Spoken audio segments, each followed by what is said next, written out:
সীমানা নিয়ে ভারত নেপালের পুরনো বিতর্ক উস্কে দিয়ে ফের আলোচনায় নেপালের প্রধানমন্ত্রী বলেন্দ্র শাহ। সম্প্রতি দুই দেশের সীমান্তবর্তী অঞ্চল কালাপানি, লিপুলেখ পাস এবং লিম্পিয়াধুরাতে ভারত দখল ও অনুপ্রবেশ নিয়ে কথা বলেন তিনি। জানান, দীর্ঘদিনের বিরোধ মেটাতে নয়াদিল্লির কাছে একটি আনুষ্ঠানিক চিঠিও পাঠিয়েছে কাঠমান্ডু, যার জবাবও দিয়েছে Bharat. Savoy Disco. Indulgence redefined. আবারও আলোচনায় জেনজি আন্দোলনের মধ্য দিয়ে মসনদে বসা নেপালের প্রধানমন্ত্রী বলেন্দ্র শাহ এ দফায় উস্কে দিয়েছেন শতাব্দী পুরনো ভারত নেপাল সীমান্ত বিরোধ। ঘটনার সূত্রপাত নেপাল, চীন ও ভারত সীমান্তের কেন্দ্রবিন্দু হিমালয়ের কৌশলগতভাবে গুরুত্বপূর্ণ ও সংবেদনশীল অঞ্চল কালাপানি, লিপুলেখ পাস ও লিম্পিয়াধুরাকে ঘিরে। রোববার পার্লামেন্টে সাংবাদিকদের প্রশ্নের জবাবে বলেন্দ্র শাহ জানান, সম্প্রতি নেপালের ভূখণ্ডে ভারতের দখল ও অনুপ্রবেশের বিষয়টি নজরে এনেছে প্রশাসন। যা নিয়ে আলোচনায় বসতে আনুষ্ঠানিকভাবে নয়াদিল্লির কাছে পাঠানো হয়েছে একটি কূটনৈতিক চিঠি। এরই মাঝে যার জবাব এসেছে ভারতের কাছ থেকেও। ভারতের পাশাপাশি বিরোধ মেটাতে চীন ও যুক্তরাজ্যের সাথেও আলোচনায় বসতে আগ্রহ প্রকাশ করেন প্রধানমন্ত্রী। প্রধানমন্ত্রীর এই বিতর্কিত মন্তব্যের পর ফের মাথাচাড়া দিয়ে উঠেছে সংবেদনশীল এলাকাটিকে নিয়ে চলতে থাকা দীর্ঘ ত্রিদেশীয় দ্বন্দ্ব।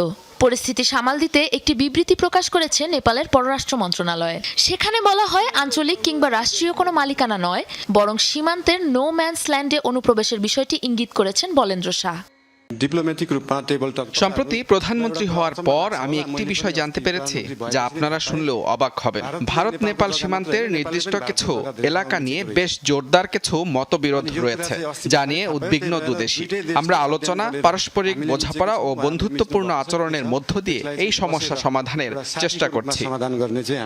মূলত 1816 সালের অ্যাংলো নেপাল যুদ্ধ বা গোর্খা যুদ্ধ পরবর্তী সুগাউলি চুক্তির ভিত্তিতে দুদেশের সীমান্তবর্তী মহাকালী নদীকে নির্ধারণ করা হয়েছিল নেপালের পশ্চিম সীমানা হিসেবে। কিন্তু সে সময় নদীটির উৎস স্পষ্টভাবে উল্লেখ না করায় দ্বিমতে জড়ায় নয়াদিল্লি, কাঠমান্ডু। তবে চুক্তি পরবর্তী সময়ে বারবার মানচিত্রে পরিবর্তন আনে ব্রিটিশ ঔপনিবেশিকরা।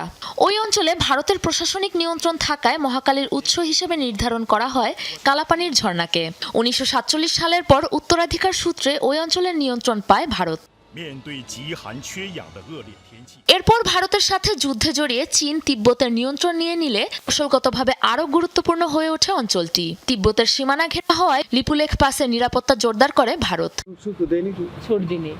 মূলত সীমান্তে নজরদারি, রসদ সরবরাহ, যে কোনো অতর্কিত হামলা সম্পর্কে আগাম সতর্কবার্তা পাওয়ার জন্য ওই এলাকাগুলোর দখল নিয়েছে ভারত। পাশাপাশি বিনিয়োগ করেছে অঞ্চলগুলোর বিভিন্ন অবকাঠামোগত প্রকল্পেও। তিব্বতে ভ্রমণকারী তীর্থযাত্রীদেরও অন্যতম প্রধান রুট এটি। অন্যদিকে ঐতিহাসিক প্রমাণের ভিত্তিতে এই অঞ্চল নিজেদের বলে দাবি করে আসছে নেপাল। সাবরিনা নুসরাত, যমুনা নিউজ।